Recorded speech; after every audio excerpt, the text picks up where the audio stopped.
The Norwegian Nobel Committee has decided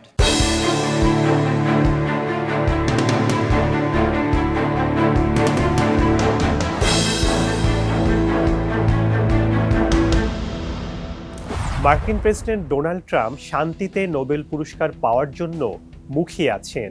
তিনি এই পুরস্কার পাওয়ার যোগ্য বলে বারবার দাবি করছেন, পাশাপাশি চালিয়ে যাচ্ছেন জোরালো তদবির। তবে বিশেষজ্ঞরা বলছেন ট্রাম্প এ পুরস্কার পাবেন না, কারণ তিনি বৈশ্বিক শৃঙ্খলা নষ্ট করছেন, যা নোবেল কমিটি খুবই গুরুত্ব সহকারে দেখে। নোবেল পুরস্কার বিশ্বের সবচেয়ে মর্যাদাপূর্ণ ও দামি পুরস্কার। মানবতার কল্যাণে সফল ও অসাধারণ উদ্ভাবন ও আবিষ্কারের মতো মৌলিক অবদানের জন্য 1901 সাল থেকে নারী, পুরুষ ও প্রতিষ্ঠানকে এই পুরস্কার দেয়া হচ্ছে। কিভাবে এই নোবেল পুরস্কার দেয়া হয় তা নিয়ে আজ আলোচনা করব। সঙ্গে আছি আমি শেখ সাদি মারজান। প্রতি বছরের অক্টোবর মাসে পুরস্কার বিজয়ীদের নাম ঘোষণা করা হয়। ডিসেম্বর মাসের 10 তারিখে আলফ্রেড নোবেলের মৃত্যু দিবসে পুরস্কার প্রদান করা হয়। বিজয়ীরা সাধারণত ব্যক্তিগতভাবে পুরস্কার গ্রহণ করে থাকেন। দুটি জায়গা থেকে নোবেল পুরস্কার দেয়া হয়। তার মধ্যে শুধু নোবেল শান্তি পুরস্কারটি নরওয়ের অসলো থেকে, আর বাকি 5 বিভাগের পুরস্কার দেওয়া হয় সুইডেনের স্টকহোম থেকে। পদার্থবিদ্যা, রসায়ন, চিকিৎসা, সাহিত্য, শান্তি এবং অর্থনীতি, এই 6টি বিভাগে সফল ও অসাধারণ গবেষণা, উদ্ভাবন বা মানব কল্যাণমূলক কাজের জন্য নোবেল পুরস্কার দেয়া হয়।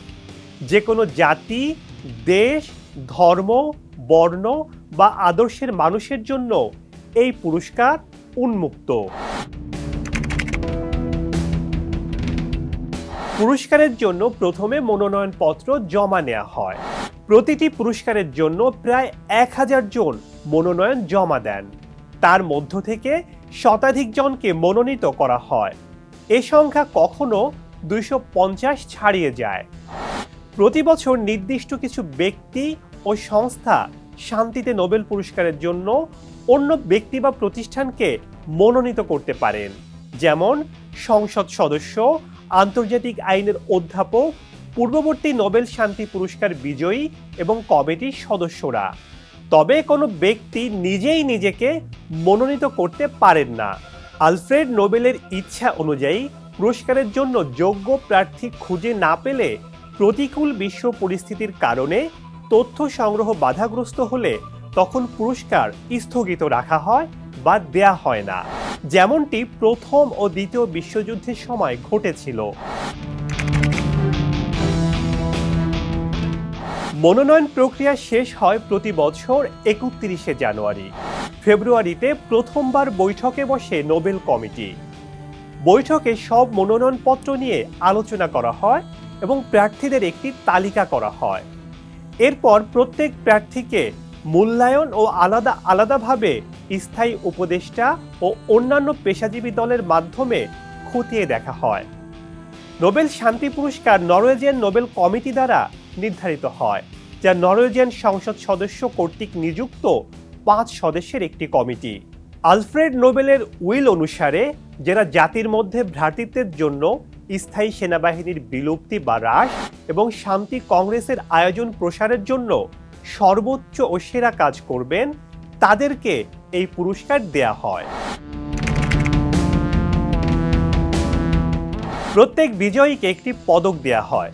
1980 সালের আগ পর্যন্ত নোবেল বিজয়ীরা পেতেন 23 ক্যারেট স্বর্ণের পদক। এরপর থেকে 18 ক্যারেট সবুজ স্বর্ণের ধাতবের ওপর 24 ক্যারেট স্বর্ণের প্রলেপ দেয়া পদক দেয়া হচ্ছে। এছাড়া একটি সনদ ও মোটা অঙ্কের অর্থ পুরস্কার দেয়া হয়। এই অর্থের পরিমাণ 1 কোটি সুইডিশ ক্রোনার বা $11 লাখ। বাংলাদেশি মুদ্রায় অঙ্কটা প্রায় 13 কোটি।